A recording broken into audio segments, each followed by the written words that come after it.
Hey everyone, this is my review of the Monoprice M1570 headphones, which you can pick up for $600. Now I've had these headphones for well over a month, so I can give you guys my full review on them now. Now when you do purchase the headphones, they include these leather ear pads. They also include a set of velour ear pads, an unbalanced cable, and a carrying case. Even though these headphones did include these velour ear pads, I did try them out and I just didn't like how they sounded with them. So this review is going to cover these headphones with the leather ear pads. So that being said, let's talk about the elephant in the room, and that is the build quality of the Monoprice M1570s. Now before we talk about the quality of the M1570s, first we have to talk about the original Monoprice M1060s. And these are the version 2 of the M1060s, which I've owned since they came out. And one of the biggest drawbacks of these headphones are the build qualities. As you can tell, this headband is just horrible. It's a hot mess. And the ear cups, as you see here, just swivel all around, and it was just not the best design for a headband. That being said, Monoprice's new flagship headphones have come a long way. They've definitely improved on the design, and they're using a headband structure similar to the Focal Elex, as you see right here. However, I can tell you the Focal Elex headband is much sturdier than the M1570, as well as being much lighter. One other thing to note is that the M1570 headband is much wider and has a thicker padding material on the top and bottom.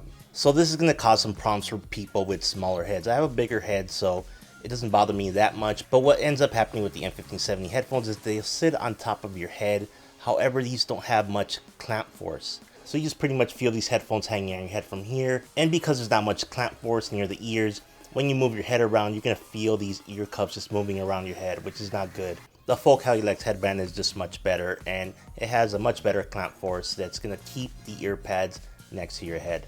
So for $600, you get pretty good build materials, given that this is made out of all metal, and the ear pads are actually made of genuine leather. You don't really see genuine leather being sold with headphones that are being sold today. Now, one of the biggest drawbacks of the M1570 is the weight. They're just very heavy. Compared to all the headphones you see here, these are the heaviest by quite a bit, and you're definitely going to notice them on your head. So if you're looking for some comfortable headphones to use as a daily driver, these may not be it due to the weight. They're definitely going to start getting uncomfortable on your head after about an hour or so. Now, these headphones do have quite a bit of rattle. I noticed that on my particular pair, the right side rattles more than the left side. Now, the audio cable that does come with the M1570 is actually pretty good. I think it's actually a pretty good audio cable, and I didn't have any problems with it at all. Now, let's wait for this ice cream truck to pass. Now, before we go any further, we need to talk about the mini XLR connectors on the headphones themselves. For some reason, Monoprice decided to wire these differently than the Odyssey headphones and ZMF headphones. Therefore, if you have an Odyssey bounce cable, you won't be able to use the Odyssey bounce cable with these headphones. They're just wired differently. And the other problem is that Monoprice currently doesn't sell a bounce cable for these headphones. So what are you going to do? You're going to either have to have a company such as Up Cables build a bounce audio cable for these headphones for you, or you can do what I did and build these mini XLR adapters to get my Odyssey cable to work on the M1570. I will leave a link down in the description to my website where I show you guys how to do that. But if you don't already have an Odyssey cable, your best bet is to just build a cable from scratch yourself, or again reach out to a company such as Up Cables to have them build one for you. Okay, that being said, I think Monoprice made a few mistakes with these headphones. One being is that they advertise these as balance headphones, yet they don't include a balance cable. So that kind of was a disappointment. The Focal Elex, on the other hand, does include a bounce cable, so kudos to Master Up on that. But yeah, Monoprice should have waited a month or two to have that bounce cable ready, so they could sell it to people that were interested in running these with their balance amplifiers such as the AAA 789. So definitely missed opportunity there, but I understand they probably wanted to sell these during the holiday sales of the fourth quarter of 2019. So build quality wise, definitely an improvement over the original M1060s, but I do think that Monoprice needs to make some improvements on version 2 of these headphones. That is to have a lighter headband, because most of the weight is on this headband here, and also to improve the clamping force of the ear cups. In comparison to the M1060 sound-wise, the M1570s are definitely fun to listen to headphones, just like the M1060s. So if you like the M1060s, you're definitely going to like the M1570s, but these are much better. So if you're looking to buy some Monoprice headphones, I would say unless you're really on a budget, save up for the M1070 or the M1570C here. So as far as comfort goes between the M1570, the Full Cali Lex, and the Odyssey LCD2 Classic, I think the winner of the comfort goes to the Full Cali Lex, just because they're really comfortable to wear. You can really wear them for a long time, you don't notice them on your head that much, and they have a pretty good clamp force to keep them on your ears. The second most comfortable would be the LCD2 Classic. Although these have the suspension headband, I do prefer how the Full Cali Lex sit on my head better. And these Odyssey are a little bit heavier than the Full Cali Lex as well. So yeah, as far as comfort and weight, the M1570s are the poorest performing in that category. So now I know most of you want to know about how these sound, and let's get into the sound now. So first let me talk about the tone of these headphones. They do sound pretty natural with the instruments, and I would say if I had to classify them as warm or bright, they're definitely on the warmer side. And these are also dark sounding headphones, not as dark as the LCD2 Classic, but they definitely have a bit of darkness to them. Comparing the M1570s to the Full Cali Lex and the LCD2 Classics, I would say that these are the warmest headphones out of all of them. And then the LCD2 Classics are just a bit warmer than neutral. And finally, I would say the Full Cali Lex are actually a bit brighter than both of these headphones. And you can definitely tell in the treble region.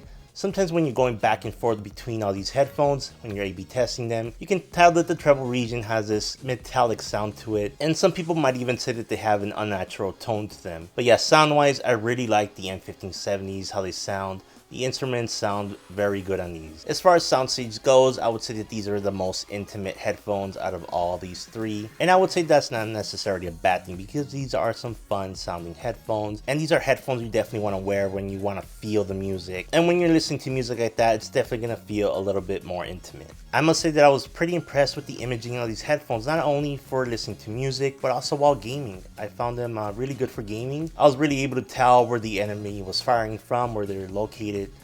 With these headphones, I don't recommend spending $600 on gaming headphones, but if you're looking for headphones that both work well for listening to music and gaming, these happen to be good for that. Just keep in mind that they are heavy and they're a bit uncomfortable, so long gaming sessions might be a problem with these. As far as treble, mids, and bass, I would say that these are definitely mid-forward headphones. You will definitely enjoy listening to vocals on these headphones. Vocals are just very forward on these headphones. They're very like in your face. Vocals are not going to get lost in the music such as with other headphones. Now I keep saying that these are fun headphones. That means that they're not very good for analytical listening. If you want analytical listening, or if you're editing audio, stuff like that, you're probably better off with the Full Cali Lex, as those perform much better in the treble region. Yeah, the Full Cali Lexes have better detail retrieval in the treble region than the M1570s. So yeah, analytical listening, go with the Full Cali Lex, especially when the Full Cali Lex have been priced at $600, which is the same price as the M1570s. But make no mistake, when we're talking about bass, these are the better headphones out of all of these headphones here. The mid bass is just really well extended. You get nice punchy mid bass, and it extends well into the sub bass as well. But definitely these headphones shine in the mid bass region. So I really enjoyed listening to songs such as Hotel California and Dream On by Aerosmith on these headphones. That punchy bass was just really amazing with these. So as far as treble goes, I think these headphones do have some type of peak, somewhere between the 8K to 10K region. You can definitely tell this when you're listening to Radiohead's Creep. When those crash cymbals hit, it's just a bit uncomfortable. Drums definitely sound amazing with these headphones as well, which is quite evident while listening to Hotel California. The M1570s also perform very well with acoustic music. I was listening to Alive and Kicking by Simple Minds, and it just sounded great. But yeah, let's go over a few other things about these headphones you might want to consider. These ear pads are actually pretty good. They're pretty deep, as you see right here. So they're actually very simple to remove. They have a similar mechanism to that of the Bear Dynamic headphones. So these headphones might be a very cool project for those in the modding community. For example, I've seen people swap out this heavy headband for the Odyssey suspension headband, and they've said that the comfort has been much improved after doing that. With these mini XLR connectors on the headphones, that means that you can build your own bounce cables. But remember, don't go connecting your Odyssey or ZMF audio cables on these headphones, because if you hook them up with that cable to your amplifier, such as I did with my AAA 789, it will trip the overcurrent protection, or worse, it could damage your amplifier if it doesn't have any overcurrent protection. Alright, with that being said, let's move on to my conclusion on the Monoprice M1570 headphones. Now, these are Monoprice's flagship headphones, and they're coming in at $600, which is quite a bit less than other manufacturers, which can charge in excess of $1,000 for their flagship headphones. That being said, I think most of us expect budget-friendly options from Monoprice,